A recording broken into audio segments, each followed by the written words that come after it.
Bom, vamos às leituras dos dias 4, 5 e 6, que é hoje. No dia 4, eu li Rabiscado no Teatro, do escritor francês, um clássico, o Stéphane Mallarmé. Eu acho que eu nunca havia lido nada do Mallarmé, nem poesia, nem prosa, nada. Se eu li foi alguma coisa assim, algum fragmento, né? Nunca uma obra inteira, isso eu tenho certeza. Essa foi a minha primeira leitura de uma obra do Mallarmé, que são crônicas em que ele está fazendo críticas de espetáculos que ele viu.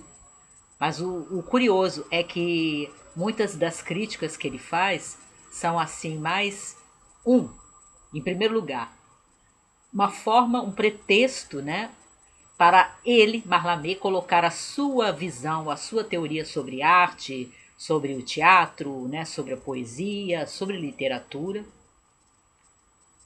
mais do que fazer a crítica em si.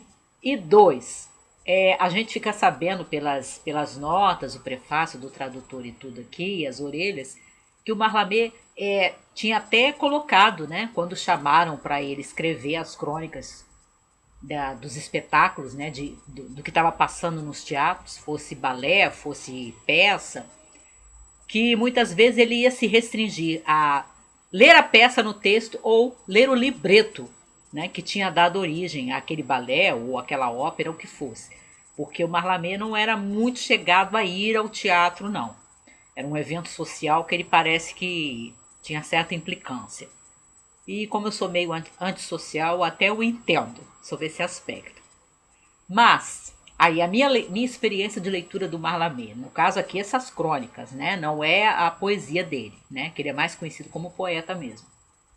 Eu levei um tempão para me situar aqui, porque, como diz o tradutor, a escrita, mesmo de uma prosa que seria simplesmente informativa, né? Uma crônica criticando espetáculos, é uma prosa que o Mallarmé usa as mesmas dá as mesmas características, né? Ele não modifica para uma linguagem mais clara, mais denotativa, né? Mais direta, mais objetiva. Ele usa praticamente o mesmo estilo, né? As mesmas características, as mesmas marcas que ele imprime à sua poesia, segundo o tradutor, né? E então você tem uma série de inversões de frases aqui, você tem o sujeito no final da frase ou no meio da frase, né?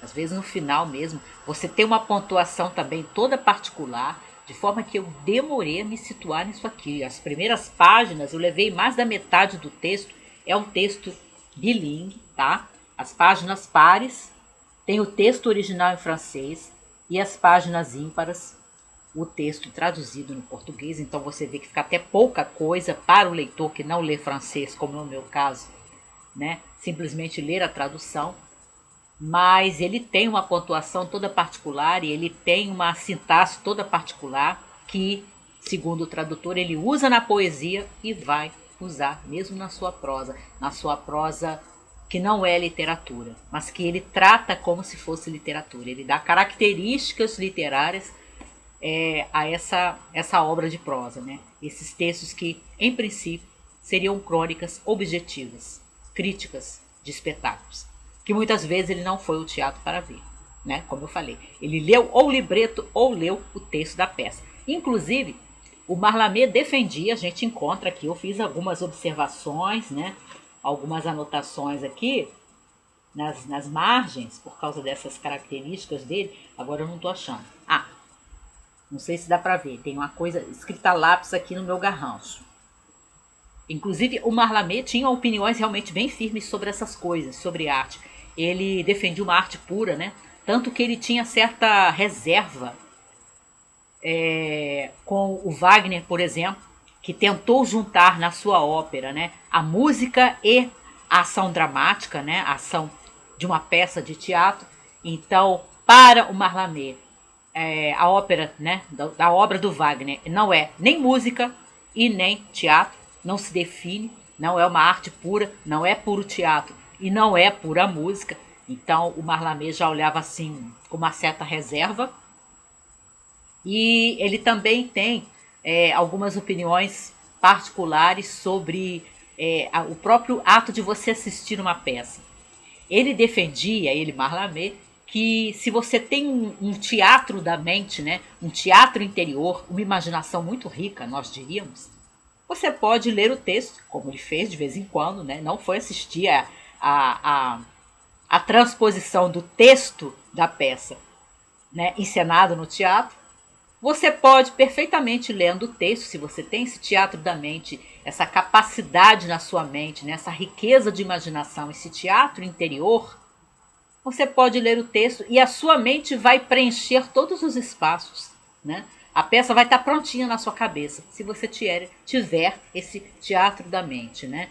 Essa riqueza de imaginação, esse teatro interior dentro de você mesmo, que ele, Marlamé, achava muito mais interessante do que ver alguém encenando, né?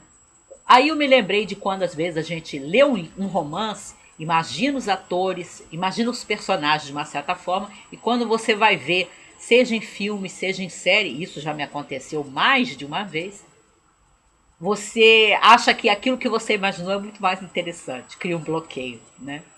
Eu tive problemas para ver algumas coisas, algumas adaptações, por isso nunca era como eu tinha imaginado. E eu tinha achado a minha imaginação muito mais interessante. Então, em parte, eu posso entender o Marlamé. Não é um texto fácil, eu dei 3 por isso, mas eu pretendo conservar este livro porque eu quero consultá-lo de vez em quando, até porque algumas dos espetáculos que ele comenta, como eu não conheço, não ficou tão claro, tão objetivo, né? Tão visível onde é que ele queria chegar em algumas considerações que ele faz, porque eu não conhecia a peça, eu não conhecia o espetáculo, eu não conhecia aquele balé, etc. Mas eu gostei dessas considerações, gostei dessa forma pessoal, personalizada, como ele coloca, apesar de difícil. 3, mas é um 3 assim com capricho.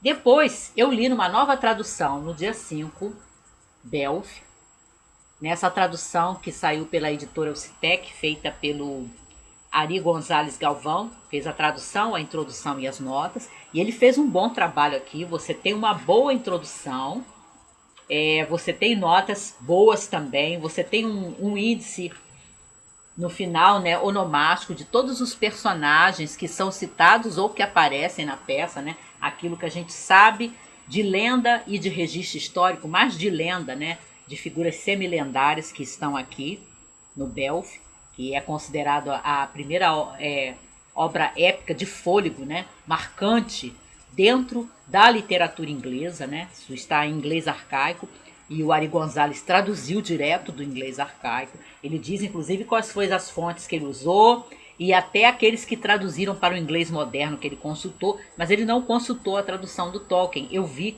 pela data de publicação desse trabalho do Galvão que ainda não havia saído, né, sido publicado pelo filho do Tolkien, a tradução comentada que o Tolkien fez. Mas tem um texto crítico do Tolkien que ele consultou também.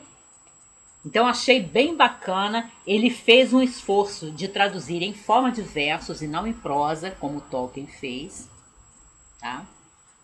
Houve algumas perdas, ele explicou quais foram as opções, né, que ele teve, quais foram as escolhas que ele fez na tradução, mas eu gostei muito, muito, muito, muito. É o primeiro 5 estrelas desse MLM e eu coloquei realmente isso aqui como meu favorito, porque agora eu já li 2 traduções, né, do Belf. Não vou fazer um vídeo para ele, porque já tem o vídeo, né, da edição comentada do Tolkien no canal. Vou deixar o link embaixo para quem quiser ver. E Belf é realmente aquilo que provavelmente o Bloom diria quando ele fala, né, de você ler grande literatura. É você ter um encontro com a grandeza. Isso aqui é muito bom, gente. Isso aqui é espetacular. É espetacular. Bom demais. E hoje, dia 6, eu li Os Espiões, esse romance do Luiz Fernando Veríssimo. E eu devo dizer que o início e até o meio, mais ou menos, ele é bem legal. Dá pra gente rir bastante. Tem várias citações literárias, né? Virginia Woolf, Sylvia Plath, Nietzsche, Camus, né? Dá pra rir em vários momentos aqui. Tem diálogos que são bem engraçados, especialmente no primeiro texto do livro. Tem uma trama interessante, né, que é uma brincadeira com a história policial e com a história de espionagem, como diz o título. Mas eu confesso que a parte final me decepcionou.